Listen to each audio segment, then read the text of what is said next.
প্ৰধানমন্ত্ৰী মাতৃ বন্দনা যোজনা বন্ধুসকল ইয়াৰ আগতে মই ভিডিঅ' বনাইছিলোঁ যোৱা বছৰত মুকলি হৈছিল আকৌ এবাৰ মুকলি হ'ল বন্ধুসকল এপ্লাই প্ৰচেছ আপোনালোকে কৰিব পাৰিব এপ্লাই প্ৰচেছ চলি আছে ইয়াৰ কাৰণে সবিশেষ চাই লওক মাতৃ বন্দনা যোজনা কি হয় অৰ্থাৎ চমুকৈ PMMVY অৰ্থাৎ প্ৰধানমন্ত্ৰী মাতৃ বন্দনা যোজনা প্ৰধানমন্ত্ৰী মাতৃ বন্দনা যোজনা হৈছে ভাৰত চৰকাৰৰ মহিলা আৰু শিশু উন্নয়ন মন্ত্ৰালয়ৰ কেন্দ্ৰীয় পৃষ্ঠপোষকতাত গৰ্ভৱতী মহিলা আৰু দুগ্ধপান কৰা মাতৃসকলক সহায়ৰ বাবে ৰচনা কৰা এক ফ্লেগশ্বিপ আঁচনি সমাজৰ সামাজিক আৰু আৰ্থিকভাৱে বঞ্চিত শ্ৰেণীৰ মহিলাসকলক প্ৰসূতিকালীন সুবিধা প্ৰদানৰ বাবে এই আঁচনিখন প্ৰথম দুটা জীৱিত সন্তানৰ বাবে এগৰাকী মহিলাক প্ৰসূতিৰ সুবিধা প্ৰদান কৰিব লাগে যদিহে দ্বিতীয় সন্তান ছোৱালী হয় প্ৰথম সন্তানৰ বাবে ৫,০০০ৰ প্ৰসূতি সুবিধা PMMVY অধীনত দুটা কিস্তিত প্ৰদান কৰা হয় আৰু হিতাধিকাৰীয়ে প্ৰতিষ্ঠানিক প্ৰসৱৰ পিছত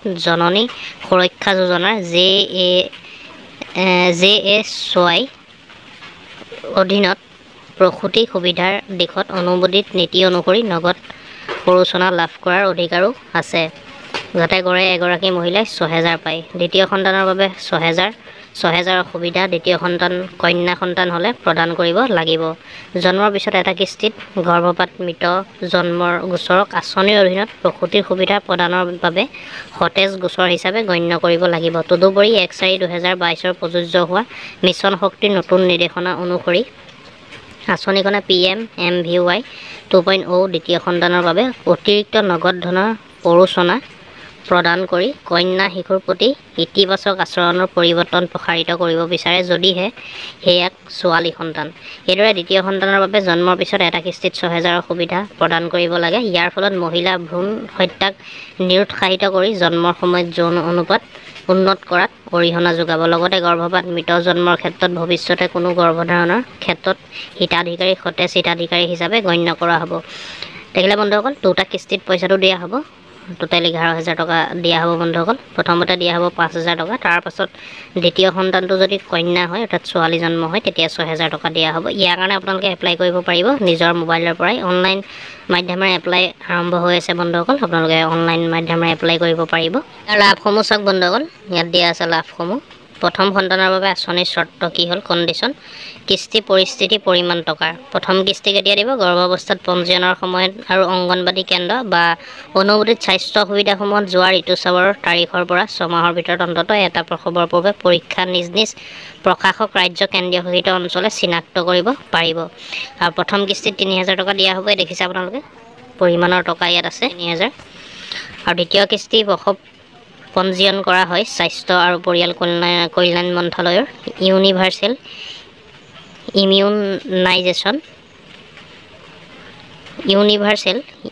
ইমিউনাইজেশ্যন প্ৰগ্ৰেমৰ অধীনত গ্ৰহণযোগ্য ১৪ সপ্তাহ বয়সলৈকে শেহতীয়া সকলো প্ৰাপ্য ভেকচিন গ্ৰহণ কৰিছে তাৰপাছত ২,০০০ টকা দ্বিতীয় কিস্তিত দিয়া হ'ব দ্বিতীয় সন্তানৰ বাবে আঁচনিৰ চৰ্ত প্ৰথম সন্তানৰ কাৰণে কোনো আঁচনিৰ চৰ্ত নাই যিকোনো সন্তান হ'লেই হ'ল ল'ৰাই হওক বা ছোৱালীয়ে হওক আৰু দ্বিতীয় সন্তানৰ কাৰণে কিন্তু চৰ্ত আছে ছোৱালী শিশু যদি হয় তেতিয়া দ্বিতীয় কিস্তিটো ৬,০০০ টকা আপোনালোকে লাভ কৰিব ইয়াত চাওক একক কিস্তি প্ৰথমতে আছে গৰ্ভাৱস্থাত পঞ্জীয়নৰ সময়ত আৰু অংগনবাদী কেন্দ্ৰ AWC অনুমোদিত LMPৰ পৰা ৬ মাহৰ ভিতৰত অন্ততঃ এটা প্ৰসৱৰ পূৰ্বে পৰীক্ষা ANC নিজ নিজ প্ৰকাশ ৰাজ্য কেন্দ্ৰীয় শাসিত অঞ্চলে স্বাস্থ্য সুবিধাসমূহ চিনাক্ত কৰিব পাৰিব কন্যা সন্তানৰ জন্মই আঁচনিৰ অধীনত পঞ্জীয়ন কৰা হ'ব স্বাস্থ্য আৰু পৰিয়াল কল্যাণে মন্ত্ৰালয় সাৰ্বজনীন প্ৰতিষেধক কাৰ্যসূচীৰ অধীনত গ্ৰহণযোগ্যভাৱে কন্যা শিশুটিয়ে জন্ম তাৰিখৰ পৰা ১৪ সপ্তাহ বয়স নোপোৱালৈকে সকলো প্ৰাপ্য ভেকচিন লাভ কৰিব এই সকলোবোৰ প্ৰচেছ কৰাৰ পিছত আপোনালোকক ৬,০০০ টকা দিয়া হ'ব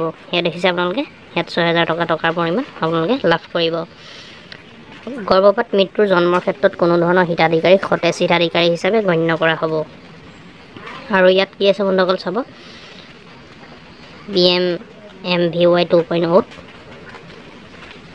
ইয়াত যোগ্যতাটো চাই লওক বন্ধুসকল যোগ্যতা কি থাকিব লাগিব ইয়াত যোগ্যতাটো কি লাগিব চাওক আবেদনকাৰী বয়স কমেও ১৯ বছৰ আৰু এগৰাকী গৰ্ভৱতী মহিলা হ'ব লাগিব কোনে লাভ কৰিব ১৯ বছৰ হ'ব লাগিব আৰু যদি গৰ্ভৱতী মহিলা হয় আবেদনকাৰী কৰ্মৰত হ'ব লাগে আৰু গৰ্ভাৱস্থাৰ বাবে মজুৰি ক্ষতিৰ সন্মুখীন হ'ব লাগে প্ৰথম জীৱিত জন্মৰ বাবেহে এই আঁচনি প্ৰযোজ্য যোগ্য হিতাধিকাৰীয়ে সন্তানৰ জন্মৰ 270 দিনৰ ভিতৰত PMMVY আঁচনিৰ অধীনত এই সুবিধাৰ বাবে আবেদন কৰিব পাৰিব। মানে 270 দিনহে থাকিব, তাৰ ভিতৰতে কৰিব লাগিব।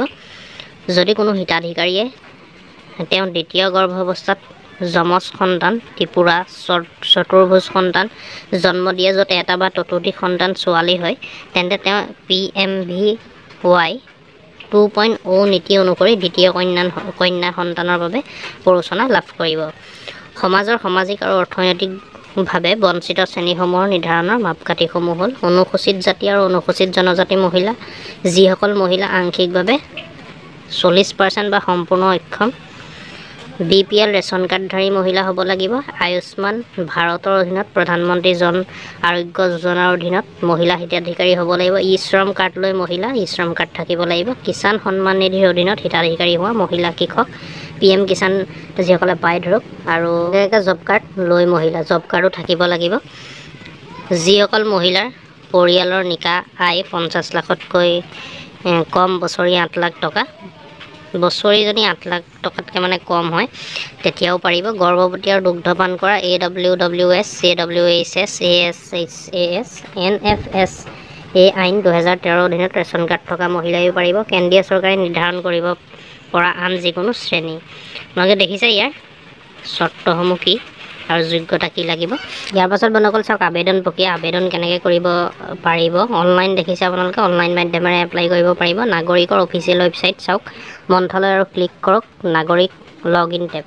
মোবাইল নম্বৰ দি ভেৰিফাই কৰক। তাৰপিছত সম্পূৰ্ণ নাম, ৰাজ্য, জিলা, এলেকা, ব্লক, গাঁৱৰ হিতাধিকাৰীৰ সৈতে সম্পৰ্কৰ সবিশেষ লিখক। তাৰপিছত ক্ৰিয়েট একাউণ্ট বটাম ক্লিক কৰক। সেইখিনি বন্ধুসকল কেনেকৈ এপ্লাই কৰিব মই আপোনালোকক এনেই দেখাইহে দিছোঁ। মই ইয়াৰ A to Z প্ৰচেছ ভিডিঅ'ৰ জৰিয়তে আপোনালোকক দেখাম কেনেকৈ আপোনালোকে এপ্লাই কৰিব। ফুল প্ৰচেছ মই দেখাম আপোনালোকক। ইয়াত এইখিনি মই কৈ নিদিওঁ, ভিডিঅ'টো দীঘলীয়া হৈ যাব। আবেদন প্ৰক্ৰিয়া মানে অনলাইন মাধ্যমেৰে আপোনালোকে কৰিব পাৰিব, নিজৰ মোবাইল বা কম্পিউটাৰত আপোনালোকে কৰিব পাৰিব। কেনেকৈ কৰিব মই A to Z প্ৰচেছ দেখাই দিম, ইয়াত কৈ নিদিওঁ, কৈ দিলে ভিডিঅ'টো দীঘলীয়া হৈ যাব। মই ইয়াৰ নেক্সট ভিডিঅ'ত বা পৰৱৰ্তী ভিডিঅ'ত মই আপোনালোকক দেখাম। আৰু নথিপত্ৰ কি কি লাগিব চাওক। হিতাধিকাৰীসকলক নথিপত্ৰৰ প্ৰয়োজন, যেনে আধাৰ কাৰ্ড, আধাৰ মেপ কৰা বেংক ডাকঘৰ, বেংক একাউণ্টৰ সবিশেষ, যোগ্যতাৰ প্ৰমাণ, MCP, RCP কাৰ্ড, LMP তাৰিখ, ANCৰ তাৰিখ, শিশুৰ জন্মৰ প্ৰমাণপত্ৰ, শিশুৰ প্ৰতিষেধকৰ সবিশেষ ইত্যাদি। ইয়াত যিখন AMCP RCPI কাৰ্ডৰ কথা, RCI কাৰ্ডৰ কথা কোৱা হৈছে বন্ধুসকল, এইখন আপোনালোকে চাব চেণ্টাৰৰ পৰা পাই যাব। শিশুটো নহ'লে আপোনালোকে যেতিয়া শিশুটো জন্ম হয় তেতিয়া কাৰ্ডখন দিয়া হয়। আপোনালোকে যিসকল আশা থাকে আশাসকলক সুধিলে হ'ল, আপোনালোকক জনাই দিব। গতিকে গম পালে বন্ধুসকল আপোনালোকে কেনেকৈ এপ্লাই কৰিব। গৰ্ভৱতী মহিলাসকলে আৰু ছোৱালী সন্তান হোৱাসকলে আপোনালোকে এপ্লাই কৰিব পাৰিব। 11,000 টকা আপোনালোকে লাভ কৰিব। গতিকে আপোনালোকে গম পালে, আৰু বাকীখিনি আপোনালোকে চাই ল'ব বন্ধুসকল। মই ভিডিঅ' ডিছক্ৰিপশ্যনত লিংকটো দি থ'ম, আপোনালোকে ভালকৈ চাই ল'ব গোটেইখিনি। মই কিবা খৰধৰকৈ কওঁতে ভুলো হ'ব পাৰে বা থাকিও যাব পাৰে, আৰু আপোনালোকে নিশ্চয় যদি বুজি নাপায় কমেণ্ট কৰিব, মই আপোনালোকক কমেণ্টৰ এনচাৰ দিম। আৰু আপোনালোকে ভালকৈ চাই ল'ব, যদি বুজিও নাপায় আপোনালোকে ইয়াত পঢ়িলে হ'ল। মই লিংকটো ভিডিঅ' ডিছক্ৰিপশ্যনত দি থ'ম। আৰু বন্ধুসকল আপোনালোকে চেনেলটো ছাবস্ক্ৰাইব কৰি দিব। মই A to Z প্ৰচেছ ইয়াৰ পৰৱৰ্তী ভিডিঅ'ত লৈ আহিম, আপোনালোকে কেনেকৈ এপ্লাই কৰিব। ভিডিঅ'টো শ্বেয়াৰ কৰিব, যিসকল আছে এপ্লাই কৰিব। গতিকে বন্ধুসকল ভিডিঅ'টো আজি ইমানেই আছিলে। যদি চাই ভাল পালে লাইক কৰিব, কিবা সুধিবলগীয়া থাকিলে নিশ্চয় কমেণ্ট কৰি জনাব। আৰু এনেকুৱা ধৰণৰ আপডেটবোৰ দৈনন্দিন পাই থাকিবলৈ আমাৰ ইউটিউব চেনেলটো ছাবস্ক্ৰাইব কৰি ল'ব। ছাবস্ক্ৰাইব কৰিবলৈ পাহৰি নাযাব। ধন্যবাদ।